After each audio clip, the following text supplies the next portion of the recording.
Ìjà àti wàhálà tuntun ti fẹ́ bẹ́ sílẹ̀ lágboolé fújì báyìí o. Kódà tó jẹ́ pé àwọn olólùfẹ́ àwọn olórin fújì wọ́n tún ti bẹ̀rẹ̀ àríyànjiyàn lórí ọ̀rọ̀ tí gbajúgbajà olórin fújì ní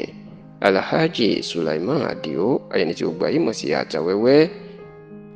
lórí ọ̀rọ̀ tí ọkùnrin náà tó sọ nípa àwọn ìràwọ̀ olórin fújì méjì ní ìyẹn Alhaji Wasiu Alabi Ọdẹ́tọ́lá tí ó gbajúmọ̀ sí Pasuma Wonder tàbí ọ̀gá ńlá fújì àti Alhaji Saheed Akorede Okunola ẹni tí ó gbajúmọ̀ sí Saheed Òṣùpá tàbí Olúfìmọ̀ àkọ́kọ́. Ǹjẹ́ kí ni Àtàwẹ́wẹ́ sọ ó mà ní ìfọ̀rọ̀wérọ̀ kan tó ṣe lórí tẹlifíṣàn Àgbàlẹ̀tù TV níbi tí wọ́n ti bi í léèrè nípa àjọṣepọ̀ àti tó mọ̀ nípa Pasuma àti Saheed Òṣùpá. Níbẹ̀ ni Àtàwẹ́wẹ́ ti fèsì pé Saheed Pasuma àwọn ti mara tipẹ́ bẹ́ẹ̀ lóòótọ́ lójú òun lọ lọ́jọ́ orí ṣùgbọ́n òun ò lè pè é ní bọ̀dá. Ó lọ́jọ́ orí ìní Pasuma ti jòun lọ kò jòun lọ nídìí iṣẹ́ fújì èyàn pé àsìkò kan náà làwọn jọ bẹ̀rẹ̀ ṣùgbọ́n ní ti pé ó jòun lọ lọ́jọ́ orí ó ní ìdí tóun fi lè pè ń bọ̀dá ni pé láti ilẹ̀ àwọn òkè ń pera àwọn ní bọ̀dá orúkọ làwọn là mọ́ra àwọn lórí àti pé bóun ó bá tiẹ̀ pọ́n Pasuma lé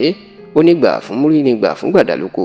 èèyàn bọ̀wọ̀ fún mi kí n bọ̀wọ̀ fún ẹ ó lẹ́ni tó bá ń pọ́nyàn lé ni èèyàn ń pọ́nlé padà ó ní fún ìdí èyí kò sí àpọ́nlé kan tí òun lè ṣe fún Pasuma yín pé kóun pè ní bọ̀dá. Ní ti Alhaji Saheed Òṣùpá Àtàwẹ́wẹ́ jẹ́ kó dì í mọ̀ wípé lọ́pọ̀ ọdún sẹ́yìn ó lóun gan lòun máa sọ Saheed Òṣùpá dolókìkí ara òun ló ti dìde ó ní nígbà tóun fi máa ń kọrin ní ọ̀pọ̀ ọdún sẹ́yìn ó ní níṣe ni wọ́n máa Saheed Òṣùpá máa wá ń jókòó síbi tóun ti máa ń kọrin tí ó máa wo òun tó sì ní àwọn mánéjà ló wá bẹ òun wípé kóun tiẹ̀ fún Saheed Òṣùpá náà láàyè láti kọrin olóhùn òjẹ́ òkú mọ̀ póun ni àfìgbà tó wá sọ ṣàlàyé fóun pé òun ti gbìyànjú títí látọjọ́ yìí láti dolókìkí òun ti ṣe àwọn rẹ́kọ̀dù bíi 3 ṣùgbọ́n táyé ò gbọ́ òun tó sì ní òun tiẹ̀ ń sọ pé rẹ́kọ̀dù tóun fẹ́ ṣe gbẹ̀yìn tóun bá ti ṣe tí ò tún tà òun yóò pa iṣẹ́ fújì sílẹ̀ ṣùgbọ́n Àtàwẹ́wẹ́ ní òun lòun gba Saheed Òṣùpá nímọ̀ràn tóun sì tó jẹ́ kó kọrin lọ́jọ́ náà táwọn àyè fi bẹ̀rẹ̀ sí ni máa mọ̀ ọ́n. Ọ̀rọ̀ tí Àtàwẹ́wẹ́ mà sọ sílẹ̀ rí tó mà ti di wàhálà tuntun lágboolé fújì bẹ́ẹ̀ làwọn olólùfẹ́ Saheed Òṣùpá àtàwọn olólùfẹ́ Pasuma ni wọ́n máa ń bínú. Àwọn olólùfẹ́ Pasuma jẹ́ kó dé mọ̀ pé Àtàwẹ́wẹ́ kéré sí Pasuma kódà wọ́n ní nígbà tọ́jọ́ wà ní Mùṣín lọ́pọ̀ ọdún sẹ́yìn wọ́n ní gbogbo àwọn tó gbọ́njú tó wà ní Mùṣín náà mọ̀ pé ọ̀gá ẹ̀ lóyún Pasuma jẹ́ ǹdí iṣẹ́ orin àti bó tó jùlọ lọ́jọ́ orí. Bákan náà làwọn olólùfẹ́ Saheed Òṣùpá ń sọ pé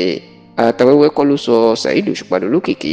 bẹ́ẹ̀ ni kò gba bẹ́ẹ̀ kọjá rárá. Wọ́n ní bí ìgbà téèyàn fẹ́ kọjá ààyè ẹ̀ ìlọ̀rọ̀ tí Àtàwẹ́wẹ́ ṣẹ̀ṣẹ̀ ń sọ yìí àti bí ẹni tó ń wọ òkìkí láti fi gòkè lágboolé fújì tó sì jẹ́ pé ọ̀rọ̀ yìí ó tún ti ń di fàákàjà láàrin àwọn olólùfẹ́ orin fújì o.